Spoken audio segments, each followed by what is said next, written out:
Hello students, welcome to my channel. So आज हम class 6 social and political life का chapter 9 discuss करेंगे, जिसका नेम है अर्बन लाइवलीहुड्स। इस चैप्टर को हम रिवीजन नोट्स एंड समरी की हेल्प से डिस्कस करेंगे।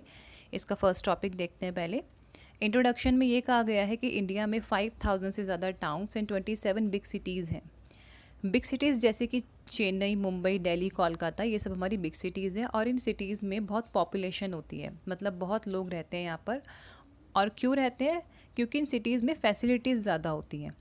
कुछ लोग तो यहाँ के नेटिव्स होते हैं, मूल निवासी होते हैं, लेकिन ज़्यादातर लोग यहाँ पे बाहर से आते हैं क्योंकि यहाँ पे फैसिलिटीज़ प्रोवाइड ज़्यादा होती हैं। तो क्या क्या रीज़न है कि दूसरे गाँवों से या टाउन से लोग बिग सिटीज़ में आते हैं? तो पहला रीज़न है एम्प्लॉयमेंट, जॉब सर्च के लिए आते हैं, जॉब अपॉर्चुनिटीज़ के लिए आते हैं। फिर है एजुकेशन, एजुकेशन के लिए आते हैं वो। फिर है हेल्थ केयर सर्विसेज के लिए आते हैं। और दूसरी सर्विसेज जैसे कि सैनिटेशन, साफ़ सफाई, इलेक्ट्रिसिटी, वाटर, टॉयलेट सर्विस, इन सब सेवाओं के लिए, इन सब सेवाओं का लाभ उठाने के लिए वो लोग अपने छोटे गांवों से या अपने छोटे शहरों से बड़े शहरों में आके बस जाते हैं। अब नेक्स्ट टॉपिक है in the market and street vendor. So street vendors कौन होते हैं? A street vendor sells his good to the people without having a permanently shop और सेटअप। जो स्ट्रीट वेंडर होते हैं वो अपनी चीज़ें बेचते हैं लोगों को बिना किसी दुकान या सेटअप के। ये चलते फिरते ही अपना सामान बेच लेते हैं। इनको हिंदी में फेरी वाला भी बोलते हैं। या आपने नोटिस किया होगा कि अगर कोई ऐसी जगह रहते हैं, यहाँ पे गलियाँ हैं, तो गलियों में लोग आते हैं, आवाज़ लगाते हैं और जिन भी लोगों को सामान चाहिए होता है इनसे ले लेते हैं। हमारे इंडिया में तकरीबन 1 करोड़ स्ट्रीट वेंडर्स हैं जो अर्बन एरियाज़ में काम करते हैं। मतलब शहरों में तकरीबन 1 करोड़ स्ट्रीट वेंडर्स काम करते हैं। Hawking zones have been suggested for towns and cities. So hawking zones suggest किए गए टाउन और सिटीज़ में, ताकि उन जोन्स में जाकर स्ट्रीट वेंडर्स अपनी एक टेम्प्रेरी सी शॉप लगा सकें। It has also been suggested that mobile vendors should be allowed to move around freely. अब कुछ इसमें से मोबाइल वेंडर्स भी होते हैं। जैसे कि मोबाइल वेंडर्स क्या होते हैं? जो रेडी वगैरह पे अपना सामान एक जगह से दूसरी जगह पर लेके जाते हैं। जैसे सब्जी वाले हो गए, या फिर रेडी पे आजकल प्लास्टिक के छोटे छोटे चीज़ें भी बिकती हैं। और कपड़े भी, कोई कोई कपड़े, चप्पलें वगैरह भी प्लास्टिक उसके रेडी पे लोग लगा के बेचने लग जाते हैं। तो ये होते हैं मोबाइल वेंडर्स। अब मोबाइल सजेशन दिया गया कि मोबाइल वेंडर्स को फ्रीली मूव होने दिया जाए एक जगह से दूसरी जगह में। ऐसा नहीं है कि उन पे कोई रेस्ट्रिक्शंस लगाई जाएं या पुलिस उनसे पूछताछ करे। अगर वो अपना सामान बेचना चाहते हैं तो वो एक जगह से दूसरी जगह पर जा सकते हैं फ्रीली।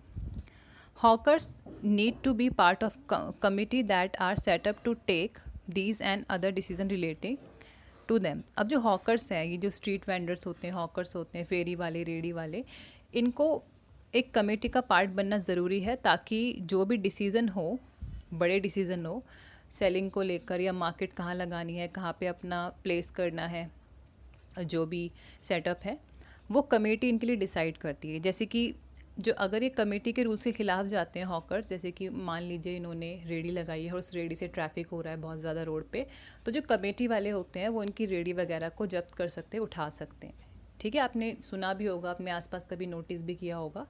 और सरोजनी नगर अगर आप गए हैं तो वहाँ पे तो बहुत होता है कि कमेटी वाले आ जाते हैं। तो वहाँ पे जो लोकल हॉकर्स और वेंडर्स होते हैं, जिन्होंने अपनी दुकानें बढ़ा रखी होती हैं आगे, वो फटाफट से वो समेट के भाग जाते हैं।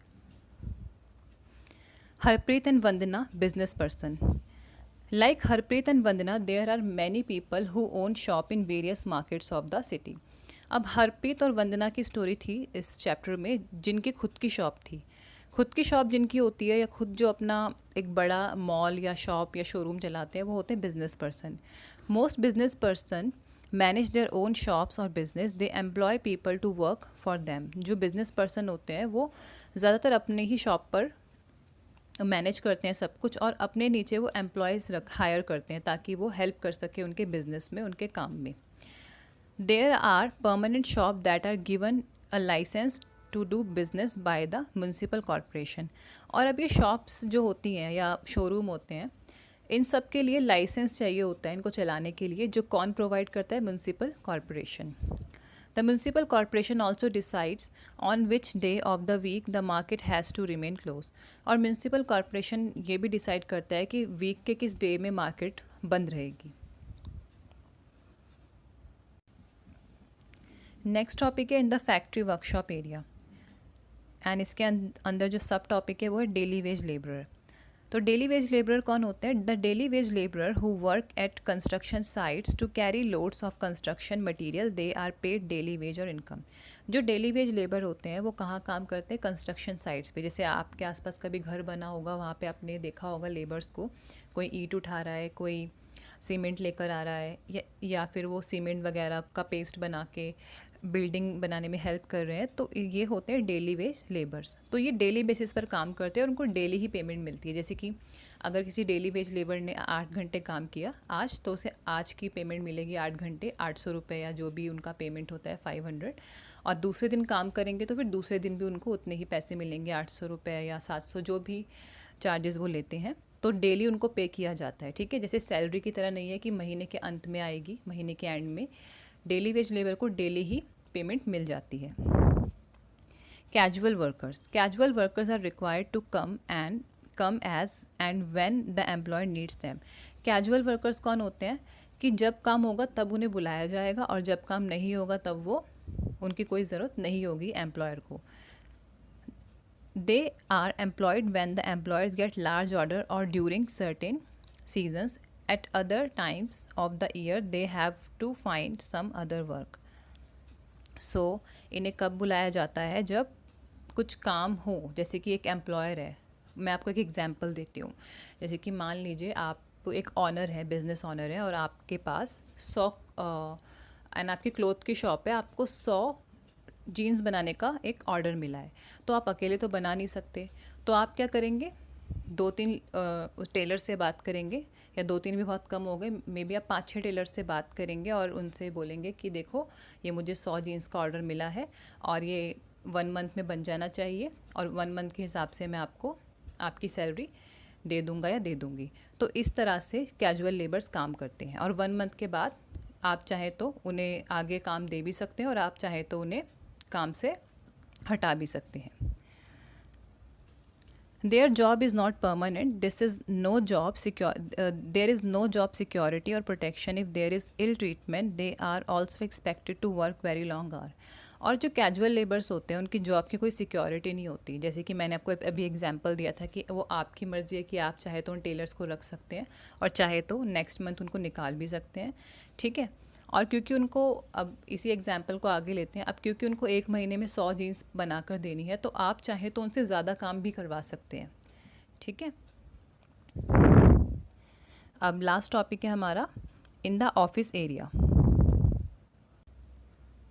Many people in cities work in government and private office and factories. So cities में जो लोग होते हैं वो कोई गवर्नमेंट सेक्टर में काम करता है, कोई प्राइवेट ऑफिस में काम करता है, कोई फैक्ट्री में काम करता है, and their job is regular and permanent. तो इन वर्कर्स की जॉब क्या होती है? रेगुलर होती है और परमानेंट होती है। जो ऑफिस में काम करते हैं लोग, उनकी जॉब मोस्टली परमानेंट होती है, वो रेगुलर बेसिस पर जाते हैं और उनको मंथ के एंड में सैलरी मिलती है, और जॉब के साथ साथ उनको जॉब सिक्योरिटी भी मिलती है, दूसरी फैसिलिटीज़ भी मिलती है। जैसे कि कोई कोई कंपनीज़ मेडिकल फैसिलिटी देती है, इंश्योरेंस देती है, हॉलीडेज़, ट्रांसपोर्टेशन अलाउंस, बोनस। तो जो ऑफिस एरियाज़ होते हैं वो बेटर होते हैं किन से? कैजुअल वर्कर के वर्किंग कंडीशन से और डेली वेज लेबर के वर्किंग कंडीशन से। सो स्टूडेंट्स, इसी के साथ आपका ये चैप्टर फिनिश होता है। आई होप आपको समझ में आया होगा, एंड अगर आपको वीडियो इन्फॉर्मेटिव लगे हो तो आप अपने फ्रेंड्स के साथ इसे शेयर कर सकते हैं। मैं आपसे मिलती हूँ नेक्स्ट वीडियो में, जब तक के लिए बाय बाय।